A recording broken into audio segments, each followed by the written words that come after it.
A couple of weeks ago, we started a series called, what? How to Stand.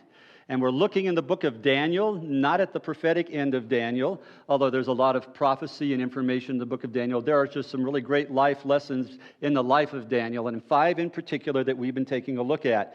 And so the very first week, if you remember, we talked about standing out for God, about pre-deciding certain things that will cause you to make decisions in certain ways so that you stand out on the right things for God from the very beginning, as Daniel did with his faith. That's when he denied eating the food of the king's table, and he says, I can't do that, and it all worked out well for him. Last week, we talked about standing up for God, and next week, we're going to talk about probably one of the better, more challenging topics is standing in faith. And so I'm looking forward to that. But today we're going to talk about standing strong. And we're going to go to a story that anybody who's been a Christian a while, and many non-Christians know this story as well. So if you don't know the Bible well, it's Daniel in the lion's den. You learn about it in Sunday school. If you were a kid in Sunday school, you've heard the story. They kind of soften this story a little bit because all the pictures I ever see in Sunday school of Daniel in the lion's den is the lions are just laying there and they're kind of licking each other and he's laying on them and it's all I don't know if that really represents reality, but the reality is this account in Scripture is recorded for us in Daniel chapter 6. And out of this story, I believe we can learn how to stand strong under severe circumstances. When life is really pushing against us and people are standing against us, how we can stand strong in the midst of that. So we're going to look at Daniel chapter 6, and I want you to get you caught up. One of the things interesting about Daniel in his book, Daniel served 3 different kings in the book of Daniel. Okay? Nebuchadnezzar was one. Today we're going to talk about King Darius. That's the king he's sitting under at this point in time. Now, he's roughly 70 to 80, maybe mid-80s at this point in time in history. And Darius is the 3rd king that he is serving under. And Darius was a different kind of king. Darius would be classified, I think, as an administrative genius. He saw, when he took over as king, the disarray that was in the nation and tried to bring some order to it. And so he determined to set up a structure of accountability, and he appointed what were called satraps. And he appointed 120 of these guys.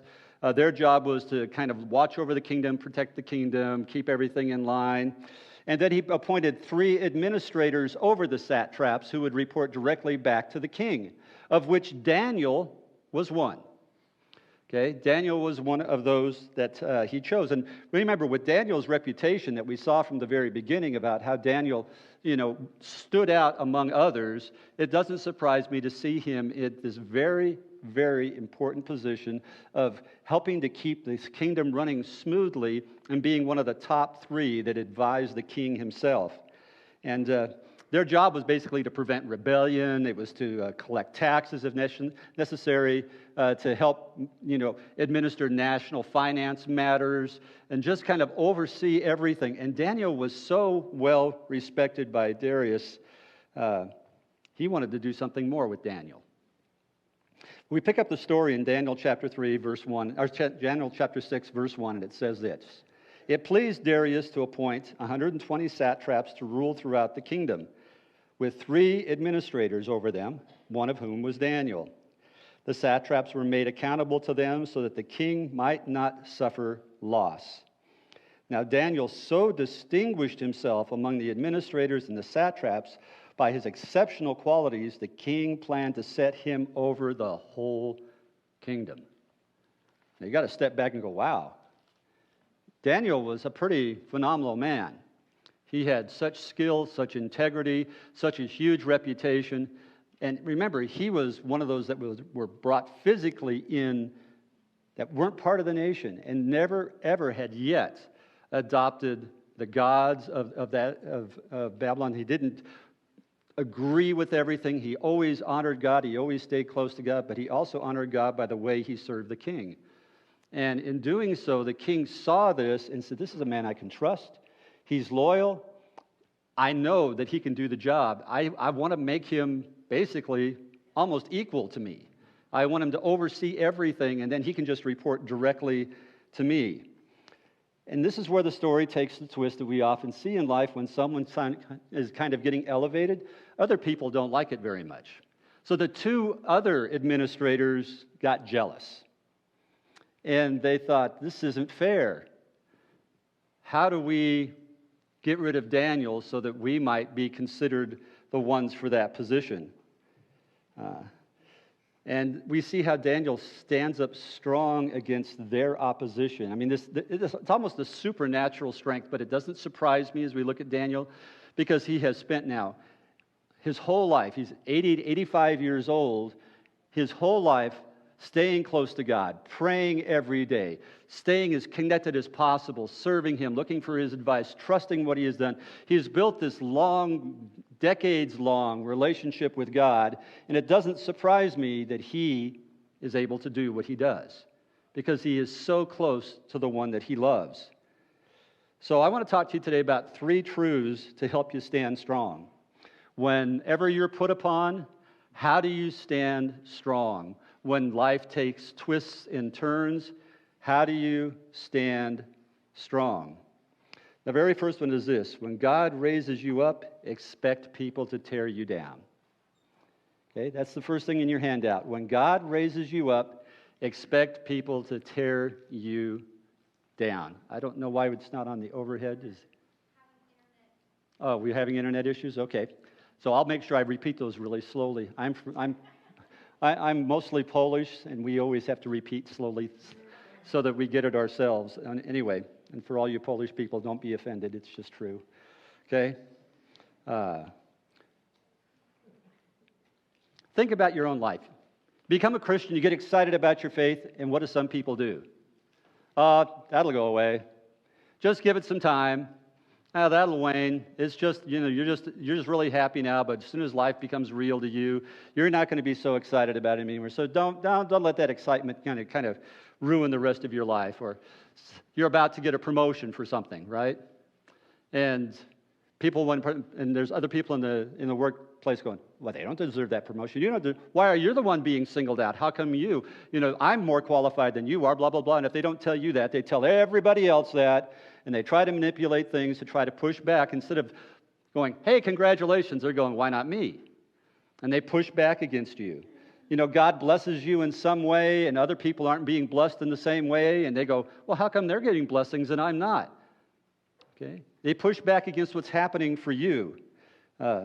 Often in the church world, as a ministry grows and becomes more effective, more people take shots at it. They always do. Oh, they must be doing something wrong. They must not be faithful. They must be catering to the world's way of doing things. That's the only way to explain it. And I hear those things, and I hear those criticisms, and especially of the truly impactful, and I don't mean by that a smaller church isn't impactful, but those big, large churches that are able to leverage their size and God's finances that He have given them for the benefit of the whole kingdom and the world, boy, they get shot at all the time, almost as if they're Satan themselves. And most of the criticism is not justified at all. Sometimes, yes, it is. But for the most part, they just get shot at because they're doing well. Why? Because when God raises you up to do something, you can expect people are going to try to tear you down. It's part of what happens. In Australia, they have this thing called the poppy syndrome. Does anybody know what that is? Those of you who study stuff like that, Australia and the UK, when a poppy grows up to a certain height, as soon as it gets to a certain height, what do? They whack it off at the bottom. Grows up, they whack it off at the bottom, constantly cutting it back down to size. Okay, in the U.S., we have the crab mentality. You ever seen this? Have you ever had a bunch of crabs and put them in a container? If you leave them in a container, when one crab tries to get out of the container, do you know what the other crabs do? They will reach up and pull it down like, you're not going anywhere without us, buddy. Okay, all of us or none of us. We're not going to let you raise too high, so they pull the crab back down. We do the same thing. Hey, we don't want you raising too high. We're going to pull you back down. And so now Daniel has 2 guys of equal authority trying to pull him back down because they want what he's going to receive from the king. Verse 4. At this, the administrators and the satraps tried to find grounds for charges against Daniel in the conduct of government affairs. But what? They were unable to do so. They couldn't find it. They looked. And if you watch political situations today, both parties, no matter where it is, even within the same party in primaries, what do? They try to dig up every piece of dirt on the other person to get them pushed out so that they can be the one that wins. And that happens all the time. It's happening right here. Guess what? They went through his life with a fine-tooth comb and found absolutely nothing. Again, a tribute to his connection with God so deeply for so many years. They could find no corruption in him because he was trustworthy and neither corrupt nor negligent. I wonder if somebody did a search of your life or mine, would they come up to the same conclusion? But in Daniel's case, they did. Finally, these men said, "We will never find any basis for charges against this man, Daniel, unless it's something to do with the law of his God." Now, what does that tell me? They knew he was a godly man. They knew that he honored God with his life. They probably were very aware of the disciplines that he had in his life towards God. And they thought the only way we're going to hang this guy is if we can pit his God, as we will see, against the king. If we can do that, maybe, just maybe, we can get rid of him. And here's the thing. Some of us, when we start serving God and we open up our hearts to serve and we open up a new ministry or we take on a new responsibility or whatever it happens to be, sometimes we feel like, well, if I'm serving God, nothing bad should happen. But we feel that way. And then when it comes, you go, oh, how? I'm serving you, God. Why is this happening to me? Why are people upset with me? Why is this going, blah, blah, blah, blah, blah? Because when God raises you up, expect people to tear you down. It's just going to happen, okay? I mean, you will face opposition. Honestly, and let me tell you this way, and I really truly believe this. If you're trying to do something for God and you're not facing opposition, you're not ready to do what God's asking you to do because you will face opposition. I jokingly tell people, if you get up in the morning and you don't face Satan head on, it means you're both going the same direction. You have to realize when you get up to do something for God, there will be pushback because we have an enemy that does not want God's kingdom to move forward. So opposition is just part of what it is, and it can come from anywhere. But you need to be ready to face opposition in obedience to God in order to be used by God. You need to be okay with the opposition. So I don't know what they did. The other two administrators buttered up Darius. I have no idea what they said to him. Maybe they came in one day and said, "Man, you're looking good, King. You've been working out. You've been on a diet. You look really strong. You're pretty phenomenal. We've had a lot of kings in our history, but you're the smartest king. You're the best, blah, blah, blah." I don't know what they said to him, but they played to his ego, and kings have egos.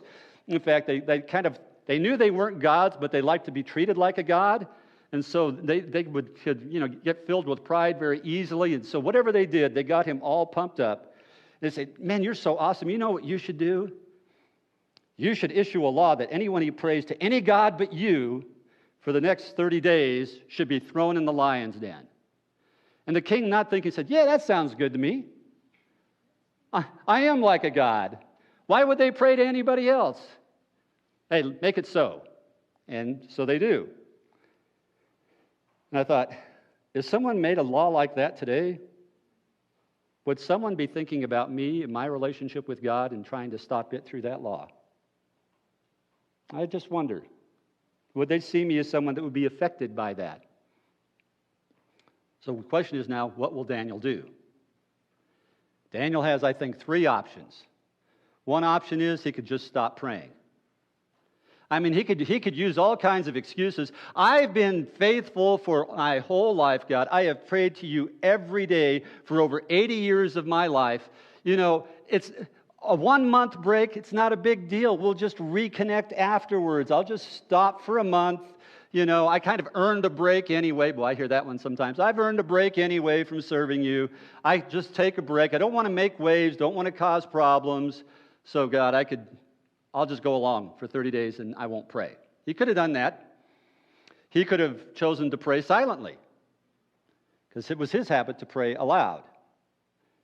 So you can see him now standing there one day, eyes shut. He's doing his prayers and someone comes up and says, "Hey, Daniel, what you doing?" "Oh, nothing." "No, you had your eyes shut. What were you doing?" "Oh, nothing." "Were you praying?" "No, I wasn't praying. I just had my eyes shut and I was resting." Okay. God won't mind a little white lie like that. I'm still praying, but I'm just kind of hiding behind it all. He could have chosen to do that, but he didn't. Or the third option, he could keep praying and risk death. Which of the three do you think he took? Okay. How did he have such outrageous faith to say, I will not stop praying to my God because of this edict, whether it costs me my life or not? What gives a person faith like that? That they can proclaim it. Well, he's already seen many times how God has been faithful to him, so he trusts God with the outcome no matter what it is. But how did he stand so strong? Now, I'll go back again. Because of those years and years and years of developing his relationship with the creator of the universe, that he trusted him no matter what. And he knew, whatever the outcome, I'm going to honor God. He had pre-decided that a long time ago. We talked about pre-deciding the first week. He pre-decided that he's going to pray no matter what's happening in life. He's going to do that no matter what. That's when he decided to do this and understand. Kneeling to pray is what gives you strength to stand. He knew this, that kneeling to pray gives you strength to stand. Verse 10, now when Daniel learned that the decree had been published, he went home to his upstairs room where the windows opened towards Jerusalem. 3 times a day he got down on his knees and he prayed, giving thanks to his God, just as he had done before. He was not going to change a thing. He heard it. He already had decided. He went ahead and did it, no matter what the consequence would be. What I love about this is when he hears about this, his first response isn't to panic. Oh no, what am I going to do? Help, help, they're after me. They did this just to get me, blah, blah, blah, I can't believe it. His first response was not to panic, but to pray. I'm just going to pray. Not going to freak out over this. I mean, for many of us, we say, well, all I can do now is pray. I'm going, all I can do now is pray. No, Daniel is, what I really need to do is pray. Because here's the God that can solve anything. Here's the God that I can trust. Here's the God who's shown his trustworthiness to me. Here's the God I know hears my prayers and answers them as he sees fit. And I trust whatever his answer is. And so, God, I'm not going to panic. I'm just going to pray. I'm just going to pray about this. And here's the great thing. We have a God who wants to hear our prayers. He's waiting for us to pray. He wants that relationship with us. He wants us to call out to him. And, he goes, well, he doesn't always give me the answer I want. Daniel didn't care. Daniel says, I'm going to pray. I don't know what he prayed. I don't know he prayed every day, 3 times a day. I don't know what was in all of his prayers, but what I can say is whatever it is kept his relationship with the Father strong. Strong. Okay? Daniel doesn't announce that he's going to pray to the world. He doesn't get on Twitter and say, I'm going to defy the king, hashtag I'm so awesome, right? He doesn't make a big deal out of what he's doing. He just does it because he has always done it. And he will do it again. Some point in his life, he decided long ago that my first response to trouble is prayer. He didn't have to think twice about it. And he prays and he prays. If you haven't pre-decided to go to God when you need wisdom, guidance, and understanding, if that's what you have, if you haven't pre-decided that first, you'll never become truly intimate with the Creator. It's one of those things you have to decide up front. You want true intimacy with God, then you go to him first in every situation. Every situation, you go to him first, no matter what.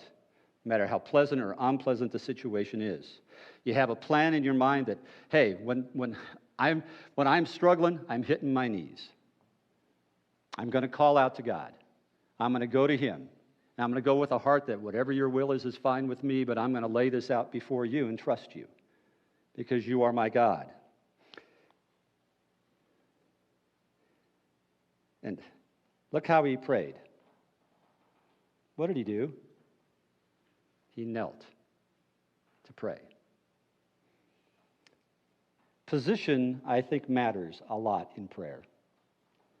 And I've heard the ditty that's so popular in society. It's not the position of the body, but it's the condition of the heart. And I'm saying, hogwash. He knelt before God because he humbled himself before God. There's something that happens in kneeling that doesn't happen standing and folding your arms and doing this. Okay? When you have the time to humble yourself before God, when you bow your head, when you get on your knees, you are acknowledging his reverence and his glory. There's just something that puts you in the right frame of reference. Now, I'm not saying you can't pray driving in your car, because I do it all the time. But when you're saying it doesn't matter, there's times it really matters. There's times you're going to want to put your face to the ground and pray. All the way to the ground. Read Billy Graham's conversion story. He came before God and he said he buried his face so deep in the ground he left an imprint of his nose as he was praying for God to be real, and God made him real, and look at how he changed the world. Because that position sometimes matters. We aren't God, he is. Our heads bowed makes a difference. The posture of your body makes the difference. Yes, the condition of your heart is extremely important. But if my heart's condition is correct with God, I recognize the reverence of the one I serve. And I honor him in reverence. And so he kneels and he prays 3 times a day, every day, no matter what. And when life gives you more than you can stand, you should kneel. You get that ugly call from the doctor that you might have cancer. I've dealt with many people who've had that call. I've lost family members who got that call. Do you cry out and say, why me? Or do you hit your knees and say, God, help me? I need your help. Get on your knees and pray. Your finances are just atrocious, and one thing after another is hitting you. Do you scream about your finances? Do you complain to God about not providing for you? Do you get on your knees and pray? Just pray. Your kids are out of control. You don't know what to do. You're pulling your hair out. You just want to shoot them. That you just soon ship them off to somebody else. Pray. Get on your knees and pray. I can't tell you how to pray other than you need to pray. You need to call out to God. Sometimes after you've hit your knees, God's going to advise you to make some amazing changes in your life. I've seen this many times. Like, for example, you're praying for your kids because they want to be in soccer, but the soccer league wants them to participate on Sundays. And you said in your family, no, we honor God on Sundays. Now we have this conundrum. You get down on your knees and God says, you know what you need to do? You need to get off your knees and find a different league or something else they can do because I come first. Now, are you willing to stand? Are you willing to stand? Or are you just going to give in? That business deal that, you know, if to get the business deal, you got to do it dirty, and you get on your knees and say, God, I can't do this. He says, no, you can't. You got to get up and you got to say no. Say no to that deal because it compromises your values. Say no to it. Are you going to stand? Even if it costs you your business to stand. Will you stand? Maybe it's some guy that's pushing you to have sex in your relationship before you're married. God's saying, just break up. Just break up. Are you going to stand? Are you going to stand? So what if the child doesn't play in college? You might think, I don't want to ruin their futures. Do you trust God? Who really is in control of their future? Secret parents, it ain't you. Okay? It's not. Otherwise, you wouldn't be going all the time, I can't believe my kid did that. Okay? Because we don't control their future. We just kind of like captains on a boat that are steering with a very small rudder with our kids, hoping to nudge them in the right direction. Okay? So you don't get the promotion. So you don't get the boyfriend or the girlfriend. Daniel says, so what if the lions eat me? So what? I don't care. Let them eat. They can have a feast. That means somebody else will get spared for a while. Who knows? Whatever it is, he's saying, I don't care. I can honestly tell you this, there is absolutely no guarantee when you hit your knees to pray that God's going to get you out of that situation. Okay? That nothing bad will ever happen. Life is not a Disney movie. Doesn't always turn out perfect in the end. Not everybody wins. Sometimes life is lost. But you pray. And you trust. You hit your knees. All I can promise you is this. When you do what is right, you can always trust God with the results. When you do what is right, you can always trust God with the results. Always. Daniel did not know the end of the story when he prayed. He only knew that I've made a decision a long time ago that I will pray no matter what, and no one's going to stop me. He knew for 80 years that God had been faithful to him. Daniel understood that, so he prayed. If he saves me, I will trust him. If he doesn't save me, I will trust him. I trust him because he's my God. And what happens? He gets thrown into the pit. The king is really upset about this decision prior to Daniel even being thrown in there because he realizes after he makes this proclamation that Daniel, the one he wants to promote to run the whole kingdom, is going to get hurt by this. He's devastated by his own decision, but he's trapped because he can't change it. He just can't change it. And you see him agonizing and even praying over all of this. And he was mad, just ferociously mad because he had been tricked by others and allowed himself to be tricked to do this. So and Daniel is dropped in the pit. Okay? It's a pit, guys. It doesn't have doors. All right? We have pictures like Daniel's opening a door and we go, no. He's thrown into a pit with lions. And I don't think they're little kitty cats. Okay? This is a form of death that they've used many, many times. We don't know what he did while he was in there. He probably prayed. Don't know for sure. I bet he worshiped. Could have held his breath and went, oh, I hope I don't die. He could have wet his pants because he was afraid. We don't know. It'd be pretty scary to be thrown in with lions, right? It would be a very frightening thing. I don't think the lions laid down and made pillows for him. I don't know what happened. All I know is the first thing in the morning, King Darius wanted to know what happened. And he comes to Daniel and he comes to the pit and he calls out, did your God save you from the lions? And we pick it up in verse 22. My God sent his angel and he shut the mouths of the lions. They have not hurt me because I was found innocent in his sight, nor have I ever done any wrong before your majesty. The king was overjoyed and gave orders to lift Daniel out of the den. And when Daniel was lifted from the den, no wound was found on him. Why?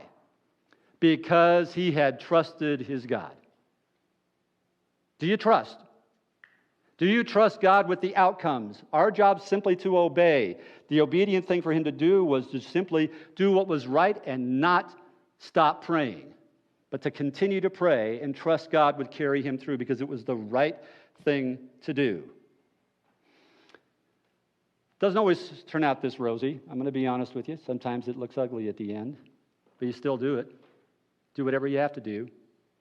But I love the way this story ends. The king calls the guys that set him up. Pretty mad with him. He says, guess what? I'm going to feed you to the lions instead. You fooled me. You tricked me. You deceived me. And you don't deserve to be in the positions you're in. You deserve death. Then he issued another decree. This is the one that's pretty amazing. That everyone in the kingdom should fear the God of Daniel. Whoa. He stood up. He chose to kneel and not freak out.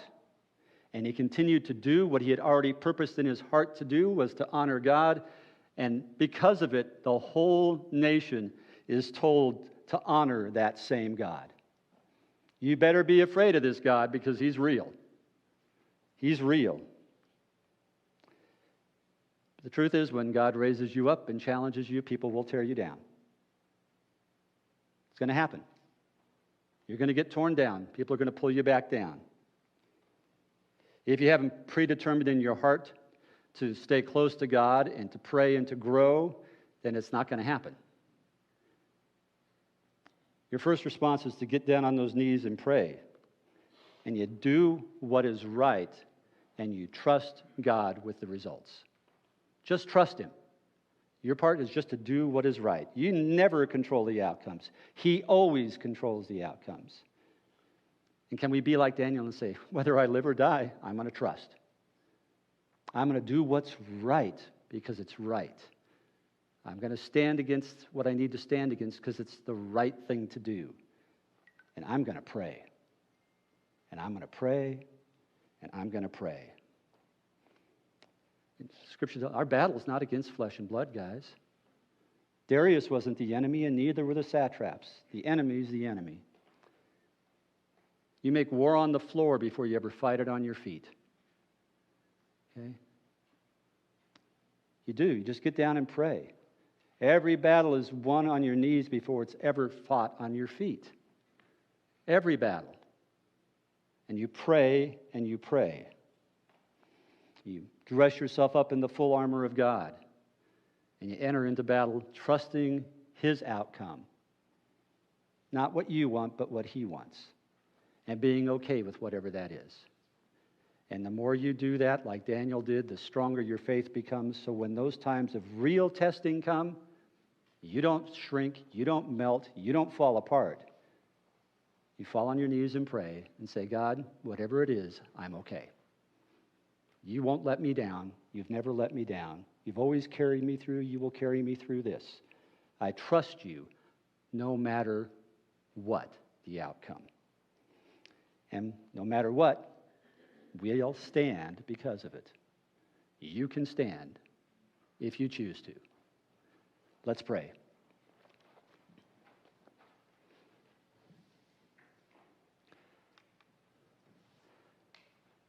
Father, I know for many, this is sometimes a hard message to hear because they've faced so many difficult situations.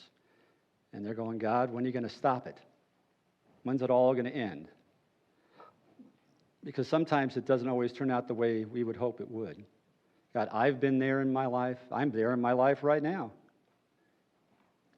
But I trust you.